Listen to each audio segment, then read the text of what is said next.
최근에 그 브래드 피트라는 영화 배우가 애인이 생겼답니다. 새 애인. 근데 나이 차이가 무려 검색해봤는데 29살 정도 난대요. 그래서 지금 현재 그 여자 친구는 27살이에요.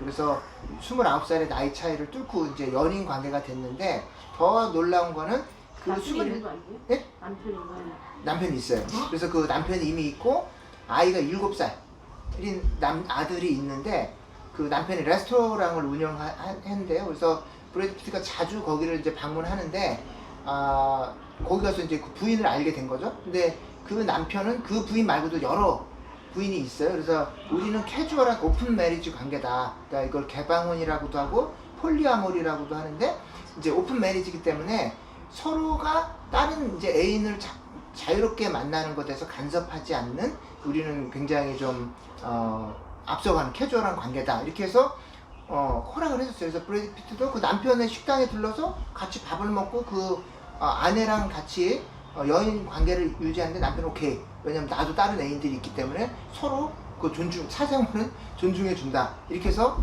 이제 그 관계가 유지가 되는 거죠. 근데 그 사람들이 주장하는 거는 뭐냐면 뭐죠? 이렇게 폴리아모리 개방혼을 하는 것은 여러 가지 유익이 있다는 거예요. 뭐냐면 아이들을 기를 때 가사를 분담할 수가 있고 코페어런팅이라고 해서 같이 협력해서 아이들을 돌보면 훨씬 더 효과적으로 아이들을 돌볼 수 있기 때문에 그게 장점이고, 두 번째는 여러 가지 이제 연인 관계에서 이제 뭐 여자 2명에 남자 1명, 뭐 남자 3명에 여인 1명, 뭐 이런 식으로 이 부부 관계를 유지함으로써 한 명에 대한 막 굉장한 집착이나 여러 가지 이제 이기적인 마음을 다스리는 법을 배운다는 거죠. 서로 욕심 부리지 않고 대화하는 방법을 그 관계를 통해서 이제 배울 수가 있다는 거죠. 그리고 마지막으로 그 사람들이 주장하는 가장 큰 이제 비판하는 이제 1대1 결혼 관계를 비판하는 가장 중요한 이슈가 뭐냐면, 너희들도 혼인서약하고 나서 마음으로나 실제 그렇게 하진 않지만 마음으로 뭐 무슨 영화 배우나 다른 배우자라든지 직장 동료라든지 그런 멋있는 배우자를 뭐 상대를 봤을 때 마음이 끌리지 않냐? 그런 사람들한테 음란한 상상도 하고 마음도 끌리고 그렇게 하지 않냐? 그런데 너희들은 그렇게 혼인서약에 충실하지 않으면서 왜 우리 보고 욕하냐? 우리는 오히려 우리 감정이 솔직하고 그런 감정이 생겼을 때 서로 오픈해놓고 그걸 공유하고 그걸 가지고 질투심이나 싸우지 않고 건강하게 우리는 해결한다. 그런 면에서 봤을 때 우리가 훨씬 더 건강한 관계고 솔직하고 투명하다. 부부관계에 있어서 너희들처럼 마음은 딴 데가 있지만 몸만 같이 사는 그런 1대1 부부관계들보다는 우리가 훨씬 더 건강하고 우리 그 마음 안에서는 훨씬 더 투명한 부부다. 우리가 그런 면에서 우리가 더 윤리적이다. 이렇게 공격을 합니다. 근데 겉으로 봤을 때는 그럴싸하죠. 이 사람들이 더 합리적으로 아이들을 돌보는 것 같고 더 속마음을 투명하게 부부들끼리 공유하는 것 같습니다.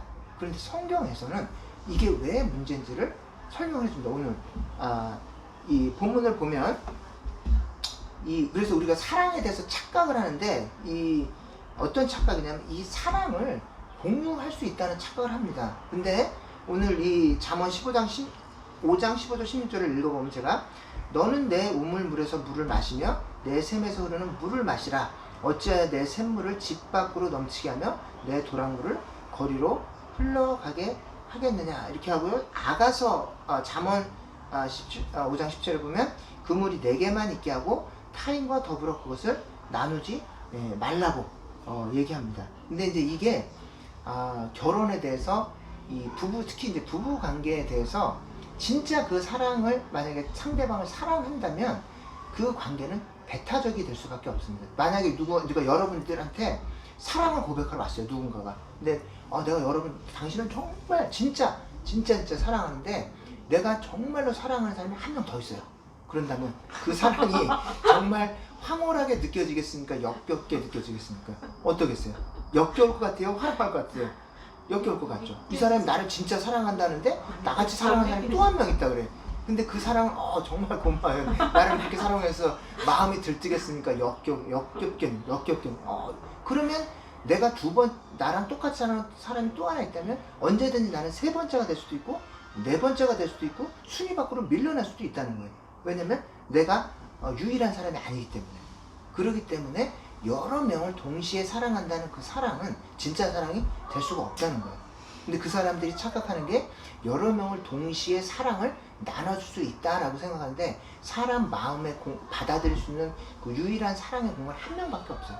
그래서 그 사랑을 누군가랑 쇄유한다? 그거는 무슨 뜻이냐면 아무도 진짜로 사랑하지 않고 있다는 말하고 똑같은 거예요. 그 사람들이 자기들은 사랑이라고 표현하지만 그 사람들은 육체적인 쾌락과 편리함을 그 관계를 통해서 추구하고 있다라는 것이죠. 그래서 어떤 철학자가 이 결혼 관계에 있어서 편리함만 추구한다라는 것은, 그래서 결혼 그 정보회사에서 얘기하는 어떤 정보회사에서 이런 얘기를 한답니다.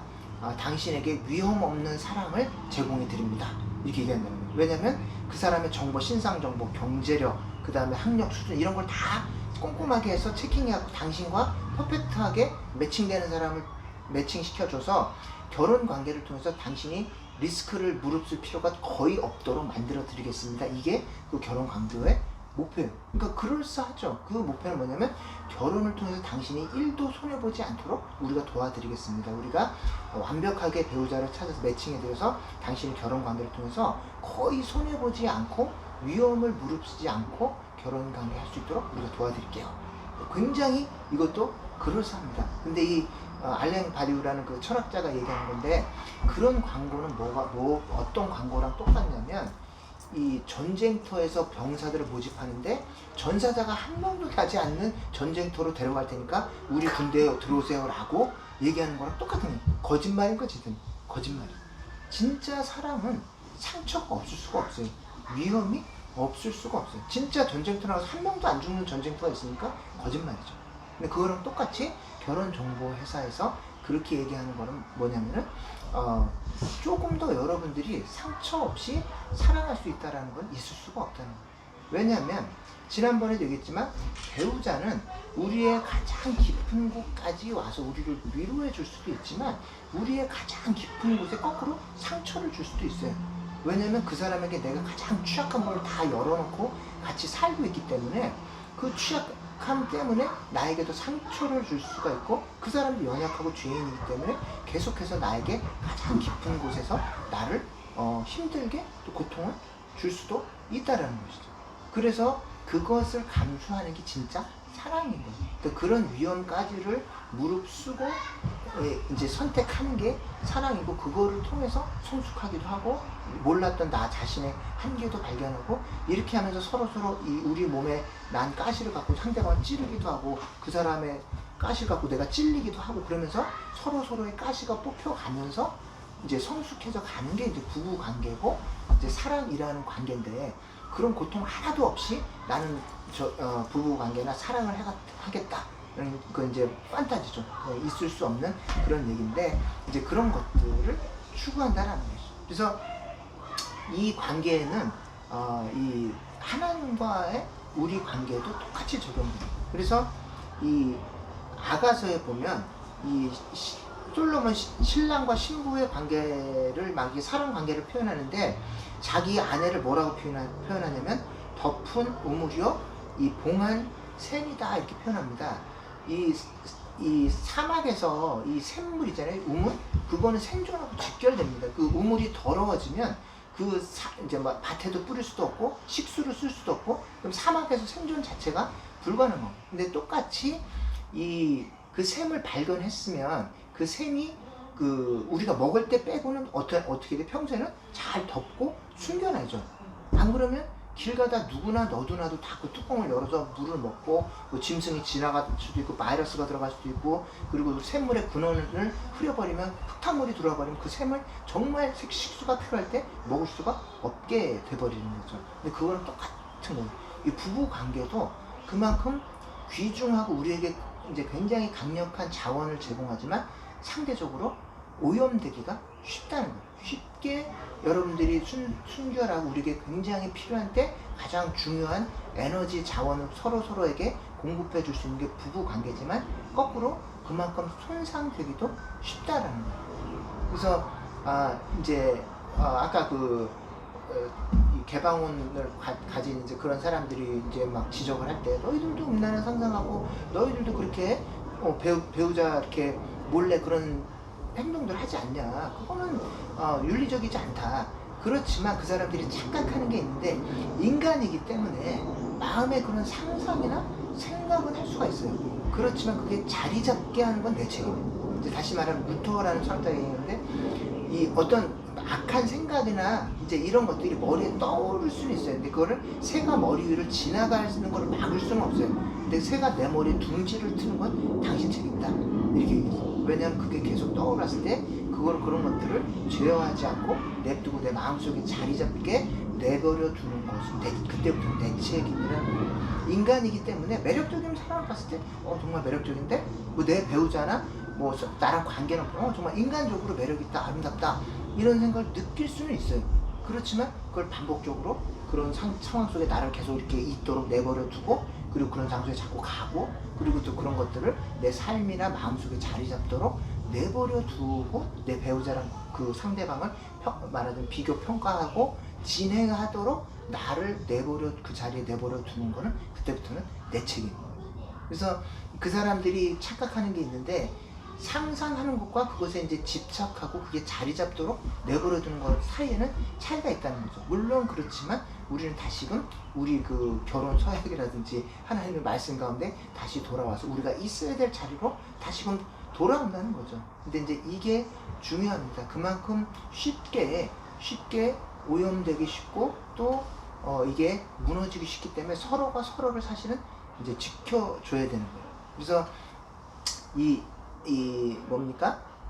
하나님이, 그래서 이 관계가 배타적일 수밖에 없어요. 그래서 하나님을 사랑하는 것과 남편과 아내를 사랑하는 게 굉장히 유사합니다. 그래서 성경에 하나님에 대한 사랑을 부부관계에 굉장히 많이 비유해요. 그래서 이렇게 이제 잠언 9장 17절 보면, 음란한 여인이 와서 도둑질한 불이 달고 몰래 먹는 떡이 맛있다, 이렇게 하면서 이런 유혹을 한다는 거죠. 이 정상적인 관계 외에 그 외 비정상적이고 비윤리적인 관계가 더 자극적이고 더 그렇다, 이제 그런 식으로 우리를 유혹한다라는 것이죠. 근데 이제 그럴 때 우리가 마음을 지켜야 되겠고, 이 아가서 8장 6절에 보면, 너는 나를 도장같이 마음에 품고 도장같이 팔에 두라. 사랑은 죽음같이 강하고 질투는 수월같이 잔인하며 불길같이 일어나나니 그 기세가 여호와의 불과 같으니라, 이렇게 되어 있습니다. 그래서 성경에 주님이 내가 그들의 남편이 되어서도 그들이 내 언약을 깨트렸음이라, 여호와의 말씀이니라, 이렇게 하면서 여러분들이 하나님과 여러분 사이에 어떤 것, 자녀든지 돈이든지 교육 문제든지 어떤 것이라도 그 사이에 들어가면 하나님 걸 뭐로 취급하냐면 불륜으로 봅니다.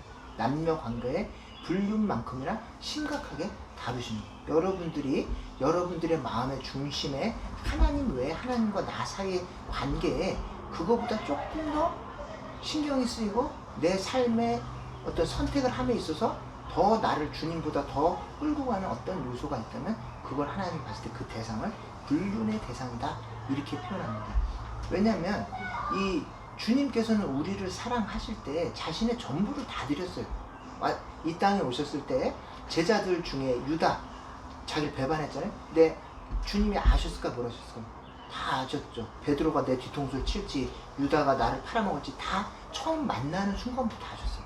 왜냐면 사람을 보실 때 과거, 현재, 미래를 한 번에 주님은 다 보시기 때문에 딱 만났을 때 이 사람이 나한테 어떻게 할지, 어떤 짓을 할지 다 알고 계셨어요.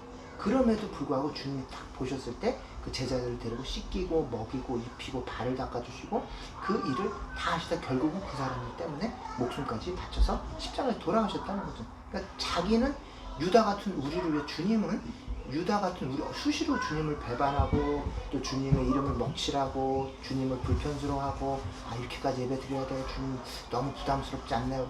주님을 때로는 부담스러워할 때도 있고, 크리스찬이라는 걸 숨길 때도 있고, 또 예배 드리는 걸 우리가 좀 귀찮아할 때도 있고, 하나님 앞에 나가는 거 힘들어할 때도 있지만, 주님은 한 번도 우리를 귀찮아하지 않으시고, 주님은 한 번도 우리를 모른다고 하지 않으시고, 주님 한 번도 우리가 유다처럼 주님에게 등 돌리고 주님의 뒤통수를 치는 우리를 모른다고 하지 않으셨다는 거죠.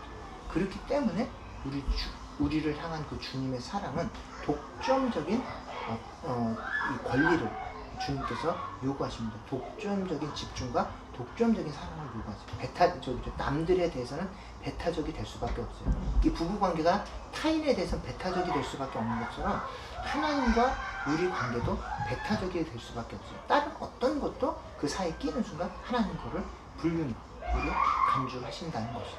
그래서 여러분들이 혹시나 마음속에 주님 외에 뭔가 또 다른 것이 자꾸 끼어들고 이렇게 한다면 그것을 내 마음속에 불륜을 저질렀을 때만큼이나 깜짝 놀라면서 하나님 앞에 그걸 들고 나가서 제가 주님보다 이걸 더 배우자 불륜을 일으킨 것처럼 여러분들이 간절한 마음으로 하나님 앞에 나가서 회개하고 또 잃어버린 주님과의 관계를 회복하게 되시기를 주님의 이름으로 축원드립니다.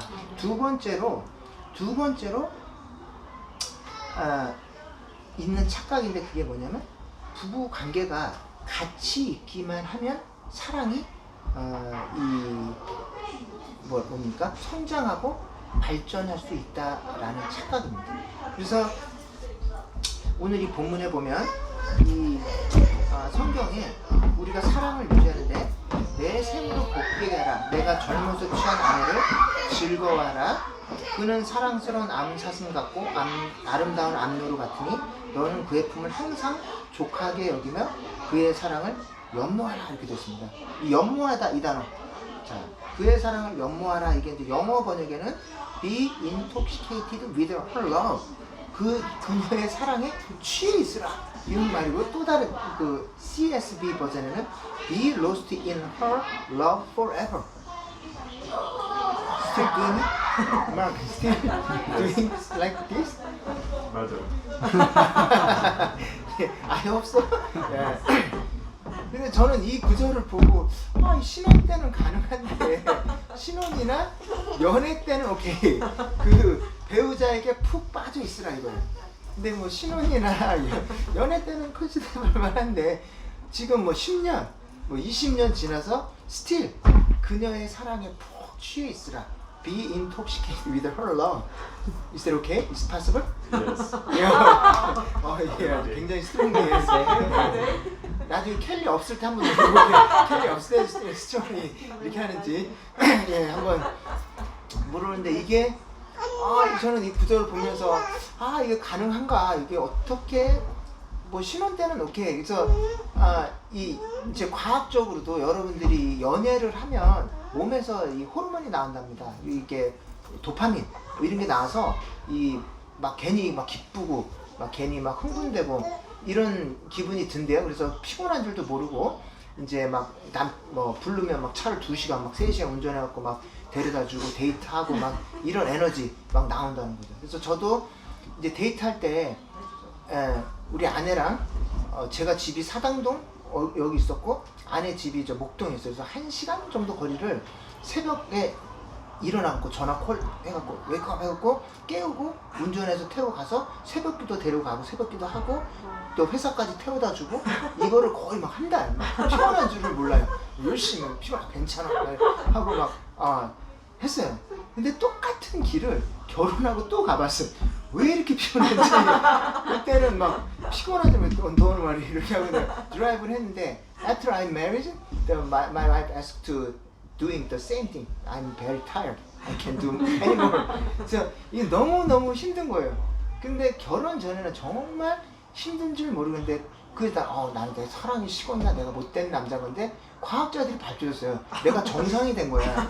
그때는 도파민 때문에 사랑이 있을 때는 콩깍지가 씌어서 모든 남자들이 피곤한 줄 모르고 아드레날린 이런 게 나와서 이 여자나 남자에 대해서 에너지를 쏟는다는 거예요. 근데 그거는 너무너무 과학적으로 연애 기간에는 그게 정상적이고 피곤한지 모르는 게 정상이고 결혼하고 나면 내가 나쁜 남자, 나쁜 여자가 된 게 아니라 이제 호르몬이 이제 떨어져 도파민, 아드레날린 이런 게 떨어져서 차분하게 정상적인 콩깍지도 없어지고 정상적인 마인드가 돼서 뭐 배우자가 뭐 시킨 피곤한 거 당연히 이제 피곤한 거 피곤하고 짜증날 건 짜증나고 이렇게 정상으로 들어온 것 뿐이지 우리가 나쁜 배우자가 된 건 아니에요. 몇몇 분은 아직도 스틸 계속 그런 콩깍지 가운데 있는 분이 있으시다고 해요. 근데 저는 아닌 것 같아요. 저는 아니고 힘듭니다.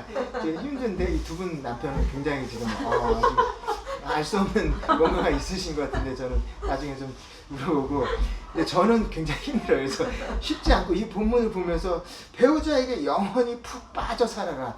아 이거 어쩌라는 건지, 이거 지금 본문을 잘못 잡으신 건지. 그래서 오늘 이거 찾다가 보니까 이 도파민 아드레날린이 뒤로 가고 결혼 생활이 이어지면 다른 호르몬으로 바뀐대요. 그게 뭐냐면 세로토닌하고 옥시톡신이라는 그런 종류의 다른 호르몬으로 바뀌는데, 그게 처음에는 사랑 감정, 육체적인 어떤 그런 친밀감이나 그런 데서 왔던 황홀한 감정이었다면, 두 번째는 유대감에서 바뀐대요. 이제 이게 나이 먹고도 결혼생활 20년, 30년이 지나도 이런 관계가 유지되는 사람이 있는데, 그런 사람들은 뭐가 있냐면 이 세로토닌과 옥시톡신이 많은 게 뭐냐면 유대 관계나 우정, 이런 어떤 전우들 사이에서 나오는 이제 이런 것들이 생긴다는 거죠. 근데 이제 이게 가만히 있으면, 같은 공간에 그냥 가만히 있다고 해서 생기는 감정은 아니라는 거예요. 뭐가 있어야 되냐면 둘이 공통적인 관심사, 공통적인 가치관이 있는 사람, 부부들에게서만 이런 호르몬이 발견돼요. 나이 먹고 점점점 사이가 안 좋아지는 부부도 있죠. 점점점 지나면 지날수록 힘들어졌고 황혼 이혼하고 이제 이런 부부들도 있는데, 그런 부부들의 공통점 뭐냐면 지나면 지날수록 서로에 대한 공통 관심사가 없어져. 남편은 남편대로 관심사가 생기고 부인은 부인대로 새로 관심사가 생겨서 점점 유대감이 떨어지는 거예요. 이제 그러면 이 옥시토신, 세로토닌이 떨어지면 암에도 취약해지고 질병에도 취약해지고 스트레스에도 취약해져서 점점점 병도 잦아지고요. 이제 그 노년에 대한 삶이 점점점 질이 떨어진다는 거예요. 그럼 이 유대감이 어떻게 생기느냐? 이제 나이 먹고 같은 자리, 같은 공간에 오래 있다고 자연스럽게 생기는 게 아니라 영적인 유대감이 있어야 돼요. 부부간에. 성적인 매력도 이제 시간 지나면서 식죠. 남성적인 뭐 내가 지킬게 오빠 따라와 이런 그 남성적인 매력 힘이 없으세요. 배 나오고 게을러지고 막 뭐 안 하려고 그러고, 여성들도 처음에 뭐 날씬하고 막 이렇게 볼륨 있다가 뭐 잘 때 막 다리 하나 올리면 막 숨도 못 쉬겠고 막 이런 때가 옵니다. 이렇게 체형도 변하고 어느 순간에 막 이렇게 막 안고 다니기 힘들어지는 이런 상황이 오죠. 그러니까 계속 육체적인 어떤 매력만 갖고 계속 그런 사랑을 유지하기 쉽지 않습니다. 그래서 그 다음에 찾아오는 세컨 사랑의 찬스가 뭐냐면 영적인 유대감. 그래서 부부가 동일한 신앙의 온도를 갖고 있지 않으면 이 사랑의 이 열정을 유지하기가 거의 불가능합니다. 그래서 나이 들수록 점점 더 같은 길을 가고 같은 주님을 만나고 이렇게 하면서 같은 주님 때문에 똑같은 희생을 하고 이러면, 뭘 말하자면 이제 부부에서 뭐가 생기냐면 전우애도 생기고, 그냥 남녀 관계를 넘어서는 우정도 생기고, 그 안에 유대감도 생기고 공동체 의식도 생기고, 이 사람이 그야말로 그냥 이 프렌드십에서 소울메이트가 되는 거. 같은 주님을 바라보고 같은 은혜를 경험하고 같은 헌신을 하면서 살다 보면 그 배우자가 처음에는 그냥 여성으로, 남성으로 보였다, 그 다음에는 정말로 영적인 소울메이트, 이 사람하고 평생 천국까지 갈 내 동료구나 라는 그런 동료애가 생깁니다. 같은 죄와 싸움에서 하는 전우애 같은 것도 생기고, 동료애도 생기고, 가족에게서도 느낄 수 없었던, 부모님에게서도 느낄 수 없었던, 정말 어디서도 느낄 수 없는 그런 유대감과 친밀감이 나이 들수록 더 깊어지는 거예요. 이제 그럴 때 성경 여기서 말하는 배우자의 사랑에 푹 빠져서 취해서 살 수 있는 그 힘이 어디서 나오느냐? 영적인 친밀감에서 나옵니다. 이 하나님에 대한 친밀감을 내 배우자도 갖고 있으면 그 배우자가 하나님과의 그 친밀감이 그 배우자하고도 연결되는 거예요. 배우자가 이 쉐입이 바뀌고 몸매가 무너져 가고 병 들어서 계속 돌봐야 되고 이렇게 될 때도 그 사랑은 식지가 않는다는 거예요. 왜냐면 전우가 병 들고 총 맞았다고 버리고 갑니까? 전장터에서 전우애가 더 빛을 발하는 거죠. 그래서 하나 예만 좀 들면 이 C.S. 루이스라는 작가가 있습니다. 근데 이 사람이 이 평생 독신으로 살다가 마지막 50대 중반에 이혼한 이혼녀하고 결혼했는데 그 분이 이미 암에 걸려 있었어요. 골수암에 걸려 있었는데 이 사람이 이 C.S. 루이스가 이 여인을 너무 사랑한 거예요. 그리고 이 여인이 가진 신앙, 가진 생각 이게 자기랑 너무 똑같은 거예요. 그래서 애가 딸린 이혼녀인데 자기는 독신남이고 영혼 사람이고 그래서 그 여인을 배우자로 자기가 적극적으로 청혼해서 결혼한 거예요. 근데 결혼한 지 몇 년 만에 이 골수암으로 그 여인이 이제 세상을 떠난 거죠. 근데 얼마 있다 이제 C.S. 루이스도 세상을 떠났는데 그 기간에 C.S. 루이스가 그 고백한 그 자기 어떤 그 부인과의 그 짧은 기간에 사랑을 표현할 때 자기가 일생에 누릴 수 있는 모든 인간관계의 최고봉을 그 몇 년간 다 경험을 했다라고 이렇게 표현합니다. 때로는 친구 같고 자기 부인이 친구같이, 때로는 또 남성적인 사람, 또 뭐 여성적인 사람, 또 우애 이런 것들을 다 느끼고 경험할 수 있게 해줬다라고 표현을 하고 그 부인이 죽고 나서 쓴 책이 헤아려 본 슬픔이라는 책이 있어요.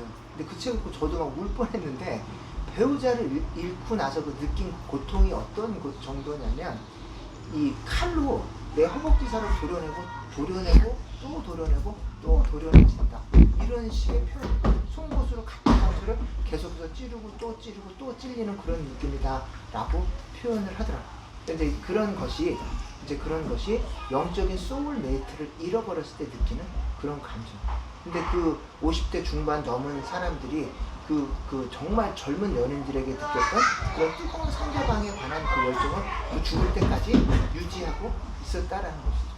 그래서 여러분들이 지금 배우자하고 같이 그냥 있다고 좋은 관계가 되지 않아요.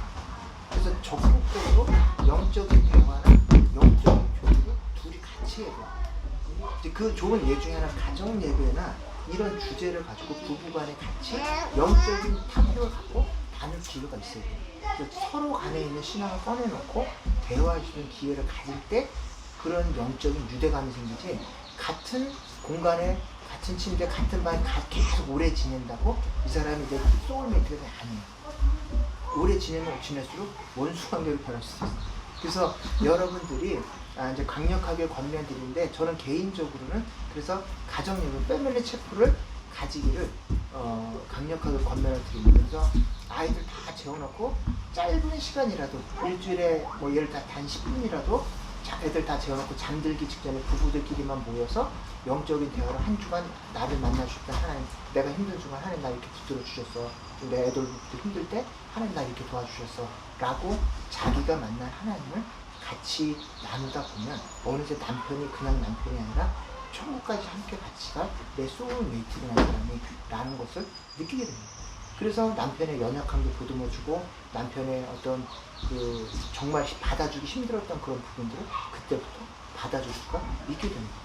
그래서 여러분들이 이 배우자랑 같이 살지만 아까 여기서 말했던 상대방의 사랑에 흠뻑 취해서 영원히 살아라 이런 것은 그냥 맨정신으로는 되지가 않고 여러분들이 하나님을 개인적으로 깊이 만나고 깊이 만난 그 하나님을 배우자와 나눌 때 그때부터 비로소 배우자가 소울메이트로 한 주간 풍성하게 하시고 그리고 또 그런 것들을 나누는 복된 가정이 되시기를 예수님의 이름으로 축원드립니다.